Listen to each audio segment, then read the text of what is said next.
जी, देवर जी के इतना हिम्मत बढ़ गई बा कि आपन बहन के चक्कर में हमार बहन पे हाथ उठा दी हैं। अरे कोनो पागल थोड़े है, जरूर कोनो बात हुई। राउर बहन के ही चक्कर में भइल बा।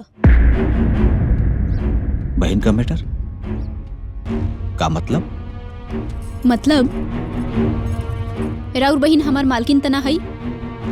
हर बात पे मंजू मंजू रउआ भी करी ले, हर बात में टपक जाली। काहे हम तना टपकेली, ऊ काहे टपक जाली? सुनी, अपने भाई के अच्छा से समझा दी कि अपन बहन के चक्कर में ना हमार बहन पे हाथ ना उठावे, ना तो घर में कांड हो जाई।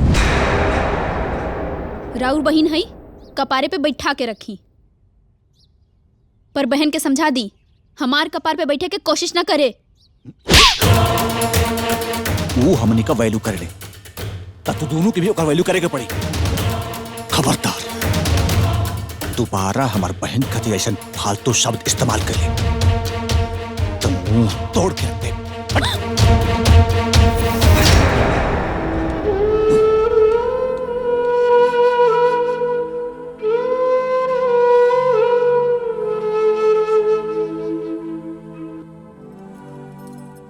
इतना जोर से मरले हाँ कि पूरा चाहू हिला देले हाँ।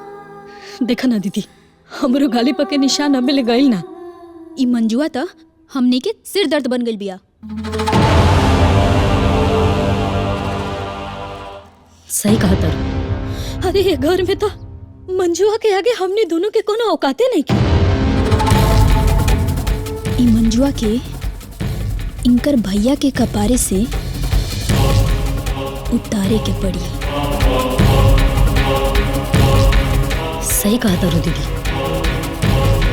अभी भाई बहन के प्यार में ना हमने के जहर घोल देवे के। आपकी पारी फसल अच्छा होके के चाहिए भैया। हाँ होई काहे कि बारिशों टाइम पर हो गइल बा। हाँ, खाद पानी बिया सब टाइम पे पड़ गइल है। बिल्कुल का बाबूजी? ए बेटा, घर में पतो ही लोग आइए गए। हाँ। मंजू के ब्याह के बारे में सोचा था नहीं। हाँ तो ठीक है बा। तारा फूफा से कहले रहनी एगो लइका देखे के, लइका बतौले बड़े। तो बाबूजी ठीक तबा, टाइम निकाल के देख लियल जाओ। अरे बउआ, ये सब बात टाइम पर ना छोड़ल जाला। आ कौन बेटा के कब लगन लग जाई ये तोरा के मालूम रहेला का? हाँ, कहता नहीं कि तीनों आरडी भी ठीक ठाक हो गई बा। इमें ब्याह शादी बढ़िया से निपट जाई। तो बाबूजी देर कौन बात का, चल के देख लिया। भैया ठीक कहो तनी। चलो लो।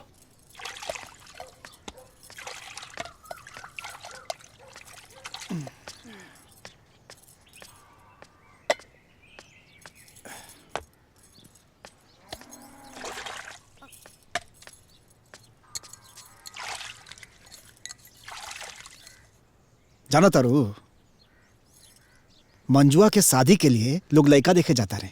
अरे हाँ तो ठीक है नु बा, भौजाई आ गई बा तो बियाह तो कहिए नु देवे के चाहिए। हमू सोचा था नहीं ना कि अपन हिंदुओं के शादी के लिए रिश्तेदार के कान में बात डाल दी का। हाँ। काहे इतना का जल्दी बा बियाह कइला के? काहे इंजीनियरिंग करतारू, कलेक्टरी के पढ़ाई पढ़तारू कि कलेक्टर बन जाबू तब तो हर बियाह हुई। ए माई, हमारे को बात कान खोल के सुन ली, हम अभी बियाह ना करब तो ना करे। अरे एकर देखता नहीं, आज ले इतना दिन हो गइल हमने के कब अपने माई बाप से ऐसा बातें ना कहनी। और कितना बदतमीज हो गइल बा हो। अब तो तोर बियाह करही के पड़ी, काहे कि मंजुओं के शादी तय होता। ठीक बा, ज्यादा बोलबी तो मारा उल्टे झापड़ ऐसे ना निकल भाग यहाँ से। चल। अरे तुरबुर लड़े आवतारी है। अरे बियाह ना करी है, बतावत है, रुक जा। अरे भाई जी, जब यहाँ के बीच में बानी त हमार बोलब कौन जरूरी बा।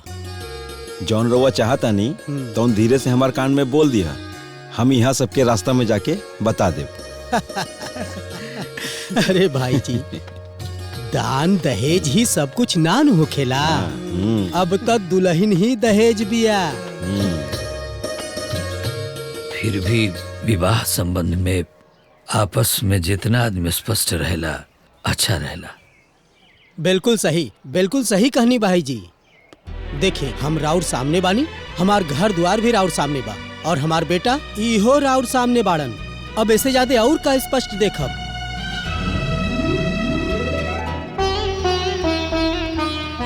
मेहमान जी 5 मिनट खातिर हेलने आई थी। चलिए आई चलिए।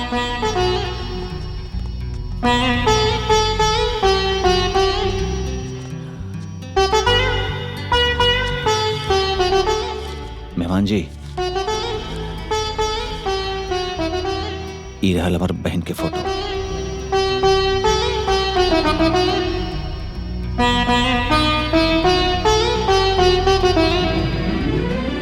रउआ देख समझ ली, चाहे तो फोन से बात कर ली, अकेले चाहे पूरा परिवार के संग है। हमने के अपन बहन पर नाज बा। अब रउआ लोग के अपने बहन पे नाच बा तो ये बात तो झूठ थोड़ी हो सकेला। अब राव लोग के भरोसा पे तो हमनी को भरोसा बा। रउआ ई बात कही के हमनी के दिल जीत ले। बधाई हो, रउआ भी हमनी के पसंद बानी। चलिए चलिए ठीक बा। का हो तू लोग संतुष्ट बड़ा? हाँ बाबूजी। अब हमनी के शादी ब्याह से संतुष्ट बानी जा। अब रुआ अपन आदेश सुनाई। हम तो अपन आदेश पहले ही बता चुकल बानी, हम पूरा तरह से तैयार बानी। फिर भी एक बार महिला मंडली से पूछ ली थी। अरे हमार परिवार में हमार फैसला हमरे परिवार के फैसला है।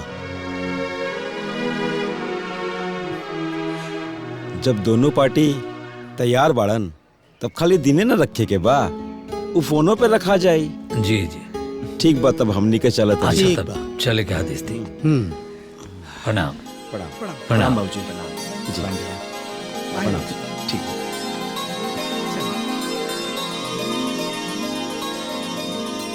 लड़का बहुत अच्छा मिल गया।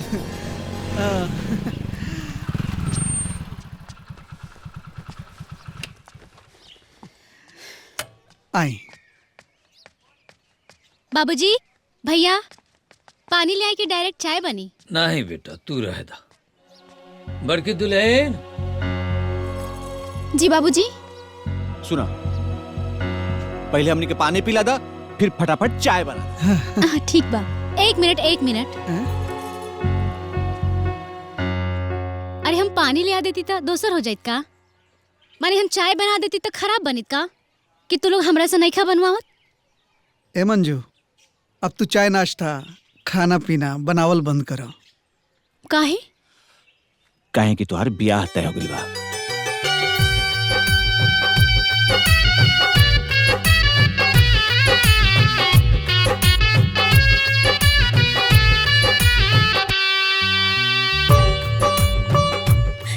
अरे पगली, एक न एक दिन तो तोरा ससुराल जाए के पड़ी ना।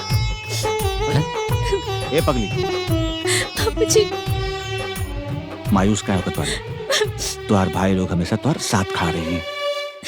ए मंजू, ते नैहर रहो चाहे ससुरा रहो, हमनी के पग पग पे तोरे साथे खड़ा बनी जा। बाबूजी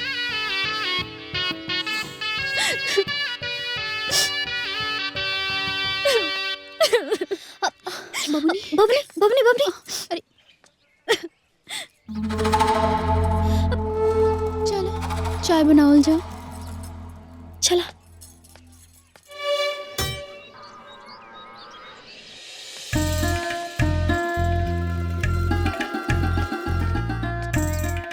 बाबूजी। हाँ भूजा। प्याज ना ले लो बेटा। ना ले तो ना आई नहीं। हाँ ले आ दो। अभी ले आता नहीं।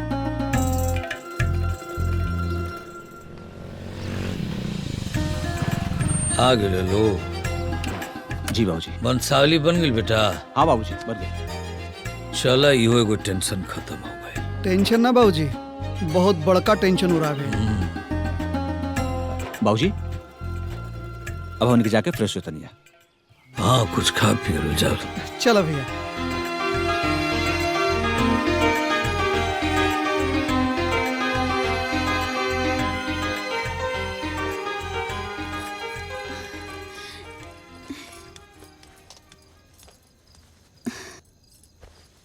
ई लीजी। अरे वाह, आज बड़ा टाइम से चाय लेके आ गई। ई कहा? वंशावली है। अरे वाह, बन के आ गई। परदादा तिलंगी बाबू, परदादी झिनझिनी देवी। ई कैसा नाम बा? अरे पहले कुल ऐसा ही नाम रहा था। तिलंगी बाबू झिनझिनी देवी। अरे वाह, मंजू बबनी के भी नाम बा। हाँ हाँ, काहे न रही, हमनी का प्यारी इकलौती बहन ही है। हाँ, ता राउर बहिन रउआ से हिस्सा मांगी।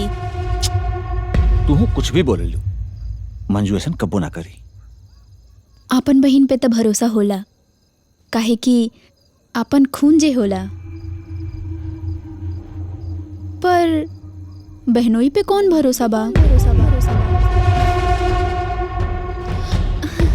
देखी, सब त हमनियों के करे के बा और आगे भी हमनिये करब।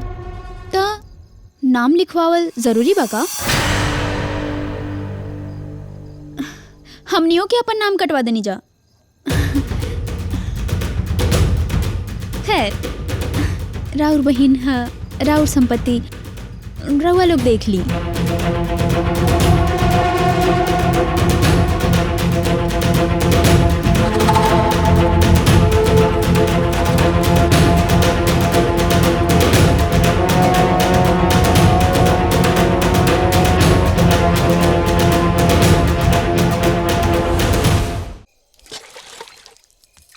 छोटकी। हाँ दीदी। बहन भाई के प्यार में आग लगा देले बनी। सच्ची? फिर हम जाता नहीं पेट्रोल छिड़के। जल्दी जाना।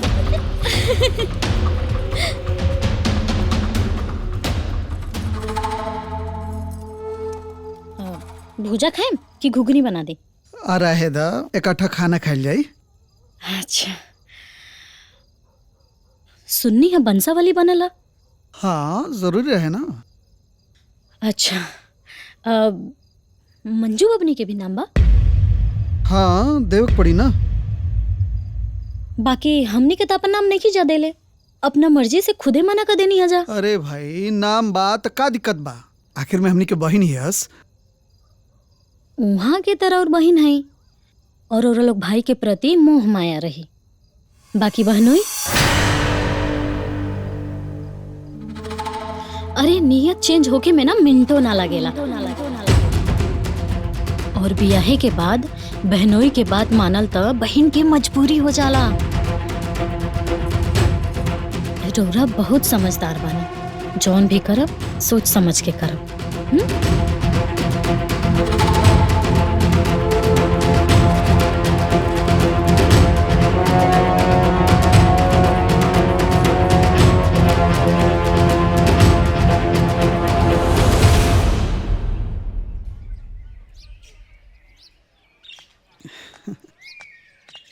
का हो, अभी ले दुकान पर ना गेलो लो?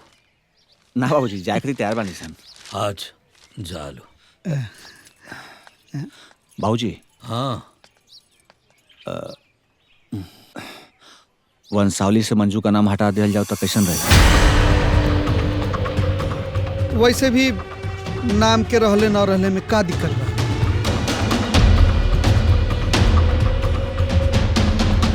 ओकर सब कुछ तो अब हमनी के पूरा करते बनी जा। छोटकी, लागत है तीर निशाने पे लगल है। अभी तू देखत जा दीदी, ये तीर कितना अंदर लिखाव करा था। तू लोग करलो चाहे ना करलो, वो तो बाद के बात बा। लेकिन हम सोचा था नहीं कि ये विचार तारा लोग के मन में आयल कैसे। तो बाबूजी में समस्या का बा? समस्या ही बा कि तहनी के मन में अपना बहन के प्रति बेईमानी समा गइल बा। अरे बाबूजी, रुआ ई का सोचा तनी? हम अपना बिटिया के ब्याह के बाद का शुरू करी, तहनी के मन में प्रपंच समा गइल रे। का हला होता बाबूजी? भैया, क्या होता? बिटिया, तारा भाई लोग के नियत में खोट समा गई बा।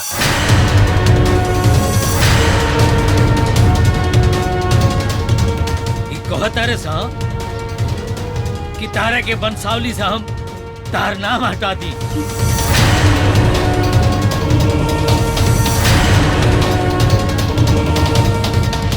एकनी के मन में लालच आ गई बा, लेकिन हम अपन धर्म निभाए, बाप के धर्म।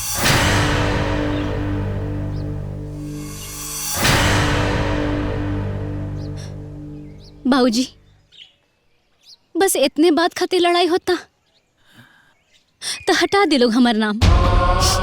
बाबूजी, हमके कुछ ना चाहिए बाबूजी, बाकी लड़ाई मत करी लो।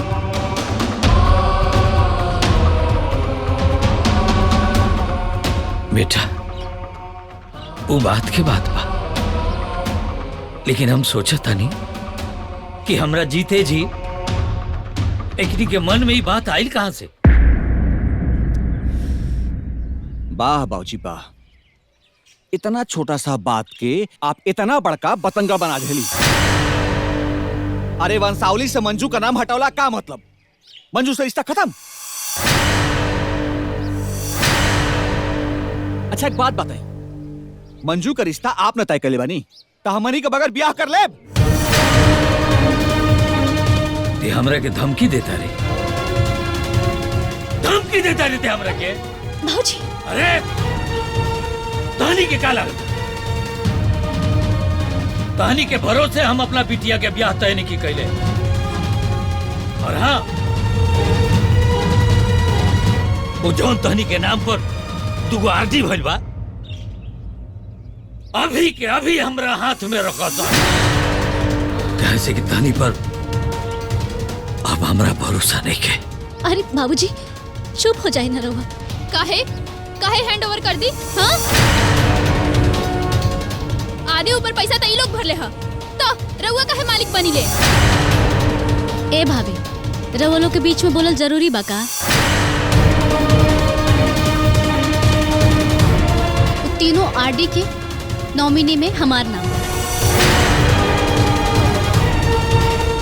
अब वो आरडी से तो नाम हट जाए।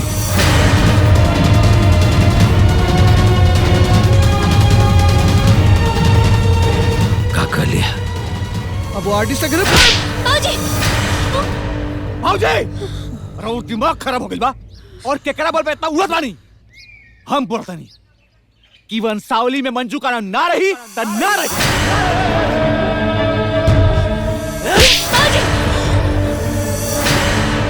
हरामखोर, का कर लिए थे? बेदखल कर दे तोरा के। और हाँ, हम अपना बेटी खातिर अभी जिंदा बानी। हम अभी जिंदा बानी। तो ठीक बा, अब रउआ आपन देखब और हमनी के आपन देख लिया। सिर्फ 4 दिन के अंदर तो गर्मी ठंडा हो। भैया हटो लोग यहाँ से, हटो यहाँ से, चलो हटो। ए बाबूजी, रउआ तो चुप हो जाई। अरे ये सब का उल्टा सीधा बोलता नहीं रउआ? बिटिया, एक पुत्र हो गए बड़े सा। अरे बाबूजी, ऐसे ना बोले के चाहिए, ये लोग और बेटा होवे। कुपुत्र बन के दिखाई सन, देख लिया। ए भैया, तू बाबूजी खानी पागल हो गए बड़ा का? अरे बाप के क्यों ऐसा बोले लगा? हाँ, चलो अंदर चलो, हटो लोग यहाँ से, चलो अंदर। अरे चलो ना, पागल हो गए बड़ा का? अरे चलो, चलो, पहले उनका चलो ना। अरे हाँ चलो, ठीक है, समझाओ इनके। चलो, अरे चलो अंदर चलो, पागल हो गए बड़ा तू। फिर बोलता ना, समझाओ करके। तू तो समझदार बड़ा, चलो अंदर। पहले उनका समझाओ। चल, कुछ भी बोलत बड़ा। स्वार्थी हो गए बड़े सही, लालची हो गए बड़े सा, लालची हो गए बड़े सही।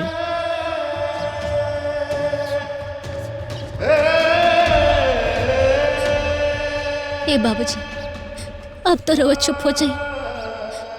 एक शब्द नहीं के बोले के। हमरा वजह से एक घर में इतना महाभारत होता।